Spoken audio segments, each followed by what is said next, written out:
improving the system. But most of the pictures, 95% of the planetary pictures I've taken have been,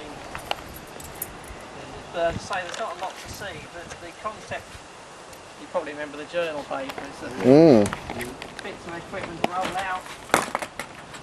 We were actually that's the very original exciting Sphinx mount, Yeah. which the 10-inch Newtonian was on. But I'm beefing it up with an EQ6 on wheels Right.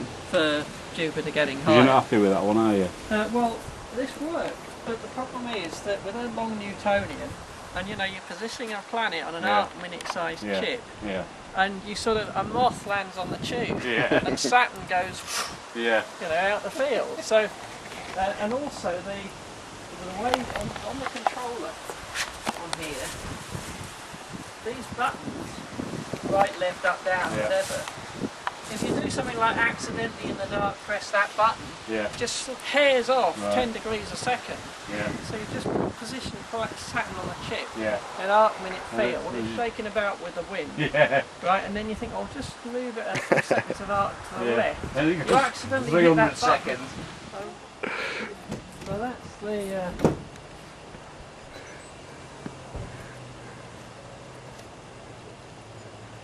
As you probably one of the ways, Glyn was one of the referees of that place. I was. It was a joy to read. Diplomatic or what? So... Crawling. And your fan just keeps it cool in there then? Yeah, well, sort of. But the thing is, the EQ6 is reliable, and the Meade, every year, it was back to BCNF, you know, and it wasn't just that, it was the fact that when you walked up to the Meade, there was always a sense of dread. It's a bit excess to requirement, to be honest, and it's okay. I've used it visually, just casual observing. Right, and is this the Pro, or is it, you know, the EQ6 Pro? So it's got the go-to. Well, the cheaper ones are like black. The older ones are black, and they use a very crude stepper motor. Because when Bruce Kingsley went with Damien and Dave Tyler to Barbados, he took an old EQ6. And the tiny little vibration wrecked all these planetary pictures. I mean, they were still better than you get in the UK. But compared to Damien, because it's this vibration. With this, you put it on slow, you can't hear anything. It's just a tiny little So I've got 2 EQ6 players now. And really, for like 900 quid, they're above. So have you got the go-to on that then? Oh yes, yes. When I upgrade that, the reason I'm upgrading the Newtonian is because I want to cash in on Jupiter getting higher next year. So I got some quite good images of Jupiter 2005, even in 2006, and then it's like 18 degrees high, and I'm thinking, what is the point?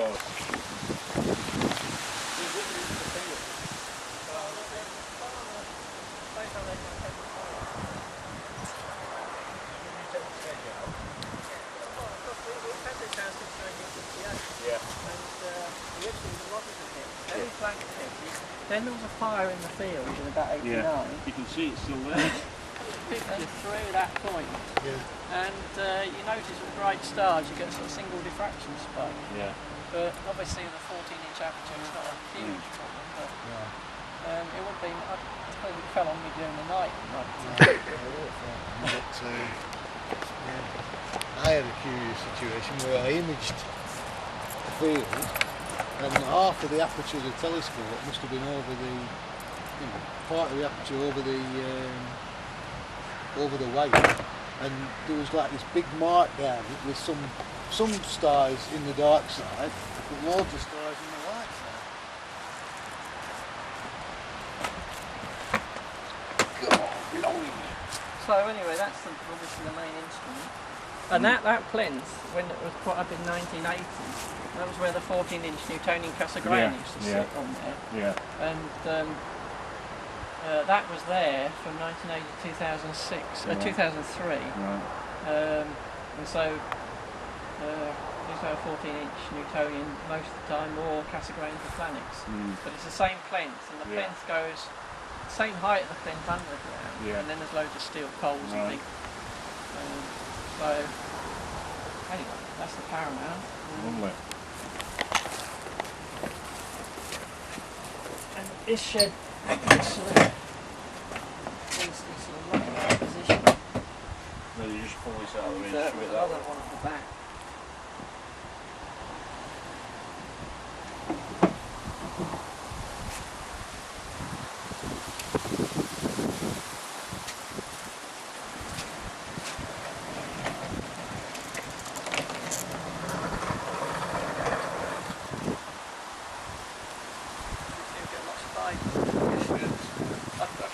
Every few weeks I get rid of cluster flies, they're called, aren't they?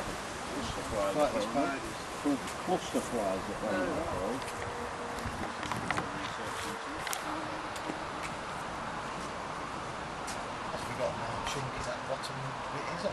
Yeah. Well, no, the joystick you usually. Is there any chance we could see a bit of slewing? Is there any chance? Well, the power isn't on at the moment. Okay. I have to switch it on from the house. But basically, what happens is, I mean, you can initialise it from the house. Yeah. But in general, I keep the CCD camera switched on here, so that if I switch on in the house, I can drop the camera straight away. But,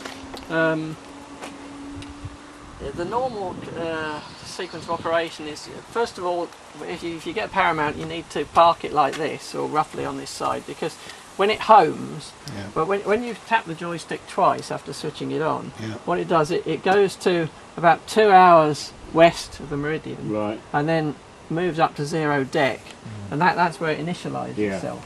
And you wait, and it goes 3 beeps for RA initialised and 3 deck, so it goes different beep, frequencies. beep, beep, beep. Yeah. And this is the 2003 version. So the control is via serial cable.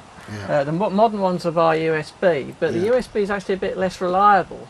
I think the high speed of the USB. That's interesting. Well, it depends on how far you run the USB, though. The thing is, RS-232 is a very slow system. You know, it's very simple, and I've never had a problem. But on some of the Paramount user groups, you see people saying, "Oh, I've got USB," and I get these. Are they running USB through extenders? Well, there's all kinds of. Because my USB cables are all very short, because I've got a PC that sits out at the telescope. Yeah, I use an extender for the image, the USB extender for the images, but. There's you've got the option with the Paramount. All the cables can, in theory, go through the mount. You can put them through here. And they come out here. So they come out this end, which means you don't have to have any trailing cables. Right. That's a sort of line up in front of the Paramount. Like a team picture.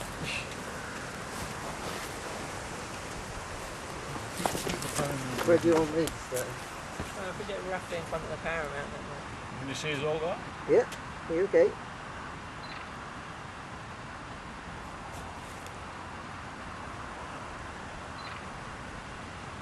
Would you do one? One then? You've got a few of your tricks. Piling all the cameras up.